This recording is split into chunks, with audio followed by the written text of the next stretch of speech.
एक patriarchal society में आज भी महिलाओं का शोषण होता है और पिछले एक दशक में रेप केसेस के मामलों में लगातार बढ़ोतरी भी हुई है। इस बात से कोई इनकार नहीं कर सकता और न ही इस बात को नकारा जा सकता है कि किसी व्यक्ति पर रेप का झूठा आरोप लगने के बाद उस पर क्या प्रभाव पड़ता है। This rising menace is destroying the fabric of society. The misuse of laws is hindering the use of laws. कानूनों का दुरुपयोग कानून के सही उपयोग में बाधक है। जो कानून महिलाओं की मदद करने के लिए थे, उन महिलाओं के रास्ते में सबसे बड़ी बाधा बन रहे हैं। जब तक झूठा रेप केस पकड़ में आता है, उसके पहले ही समाज, सोशल मीडिया में आरोपी को रेपिस्ट घोषित कर दिया जाता है।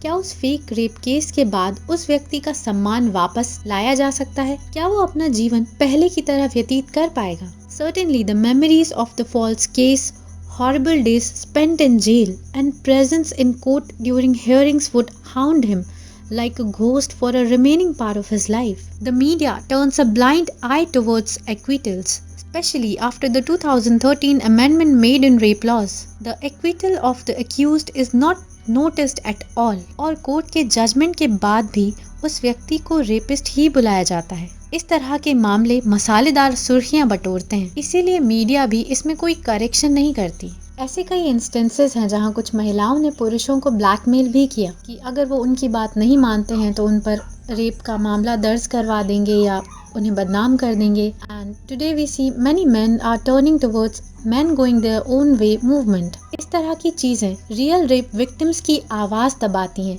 और उन्हें अपमानित करती हैं, जबकि कीबोर्ड वॉरियर्स इंटरनेट पर खूब अटेंशन और सिंपैथी गेन करते हैं। Also this gives a chance to propaganda news outlets like BBC, Reuters etc. To paint India as rape capital of the world, जबकि ब्रिटेन में इंडिया के मुकाबले रेप केसेस तिगुने हैं। And it's even more after the rise of immigrants from the Middle East in Britain. Feminism is a belief that women should have the same rights and opportunities as men.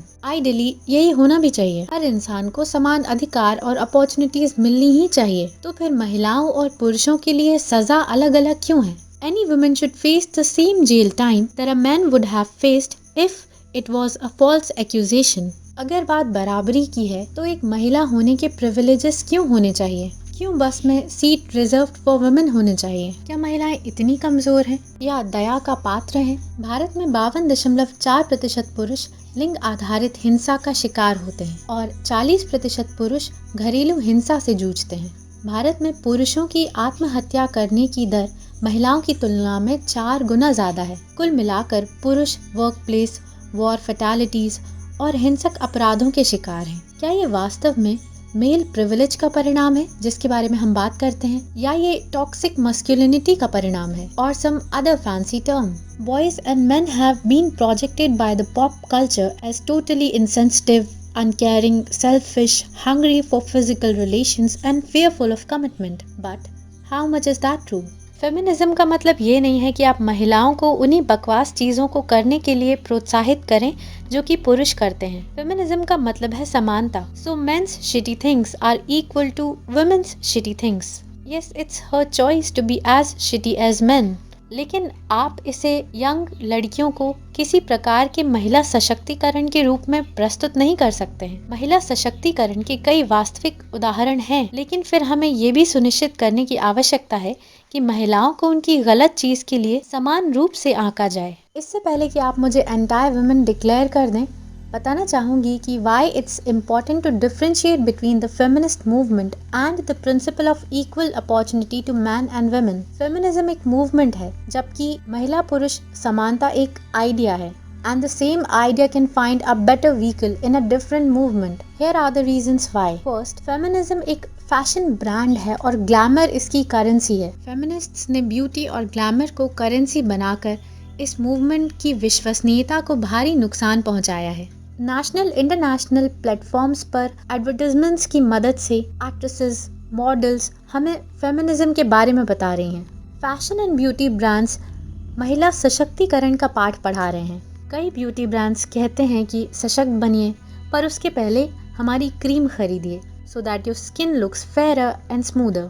इस तरह से feminism का जो असल संदेश है कि महिलाएं उनके रंग रूप से कहीं ज्यादा हैं, वो वहीं खत्म हो जाता है। If feminism is only there to sell clothes, lipsticks, makeup, jewellery and cigarettes to women, then we don't need feminism at all.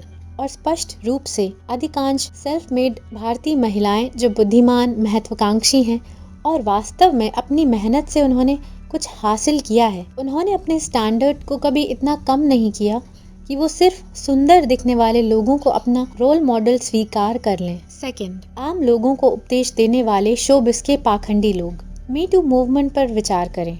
Me to के ज्यादातर मामले शोबिस इंडस्ट्री से सामने आए, चाहे वो मीडिया चैनल हो या Bollywood. Weren't many actresses telling us about my choice and we don't need a man except for his semen? Didn't we have a lot of them giving us lectures about what powerful women look like? Why then they have been silent on what appears to be pervasive sexual abuse in their industry? और ये कोई छोटी मोटी महिलाएं नहीं है।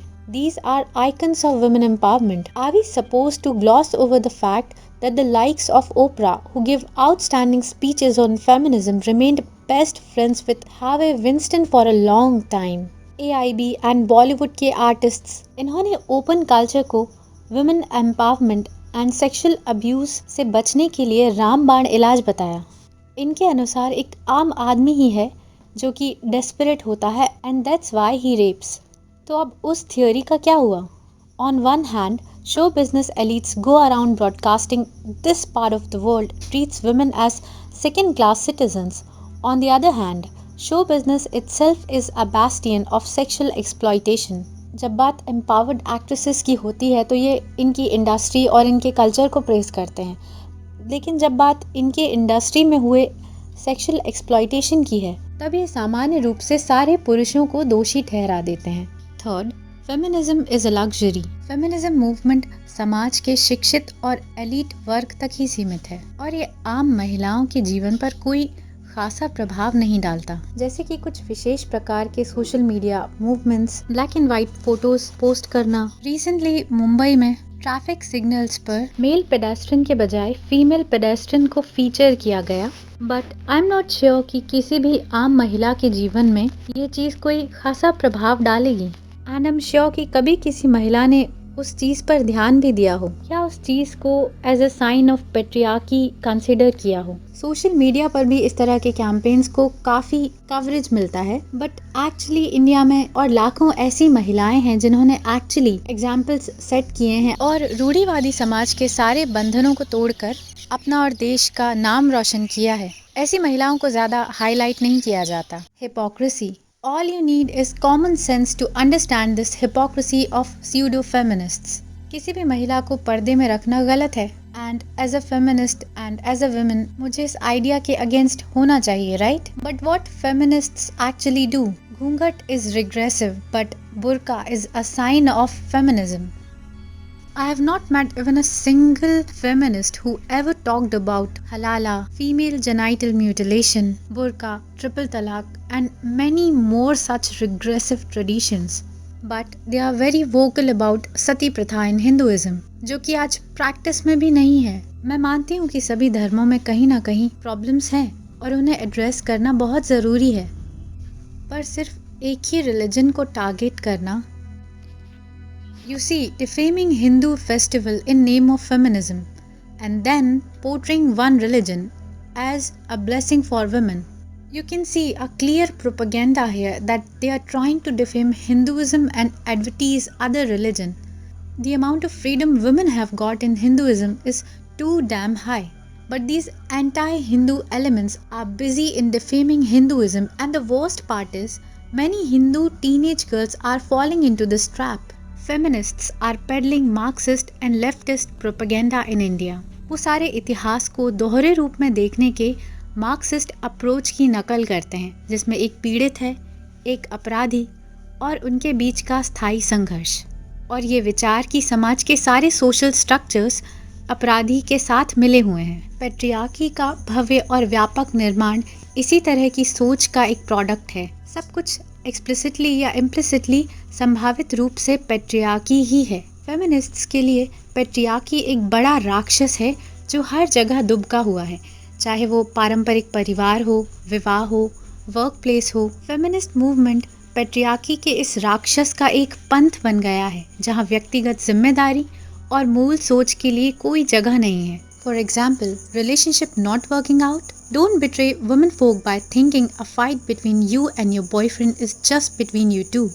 It's about hundreds of years of patriarchy and toxic masculinity, situating one's mundane life in the grand design of the historical struggle between sexes may create a sense of self-importance and polish one's ego, but it doesn't solve problems, and it surely doesn't allow one to grow. This toxic feminism has reduced itself into being cheaper version of the left, and the women into being a cheaper version of men. In reducing women's issues to Marxist doctrines of material redistribution and opposition to meritocracy, womanhood itself is downgraded and stunted. The basic difference between feminism and femininity is one is an ideology which tries to equate women with men, and other is female nature, that is love, compassion, and ability to nurture is female instinct. Feminists call femininity as feminism to confuse Sims who have no idea about how feminism is product of Marxist egalitarianism. I am not against femininity. That is innate nature of women. It shouldn't be offensive to women. In fact, the whole idea of liberalism and communism is against masculinity and femininity. Masculinity and femininity are made for each other and have natural attractive tendency. Modern media, communication and narrative is against very idea of it. Even men are discriminated at various phases of their lives and even in their daily lives. Yet, men empowerment does not exist. The fact that female empowerment exists but men empowerment doesn't is enough to show pseudo-feminists their place. As I say, differentiation is natural order. Even plants have flowers of two genders that perform their specific function, and even roots, stem, leaves are different in function. A forest has both lions and tigers and elephants. One can be superior to another in different ways. Doesn't mean there's any discrimination. It's a matter of pride when a woman pushes her limits, breaks patriarchy, and does something extraordinary. But when a man and women choose to stick to their gender roles is not patriarchal. India, being a progressive society, needs men and women to stand together and procreate rather than falling for stupid liberal standards. Ardhanarishwar shows us that the union of male and female energies is at the base of all creation. We have always been a land of equal daughters and equal sons. Although we forgot our values with time, I do believe in the idea of equal rights and opportunities for everyone. But when we can learn from our own Sanatan Sanskriti, then why do we need a foreign concept of pseudo-feminism which has led more harm to the society? Think about it. I hope आपको ये video पसंद आया हो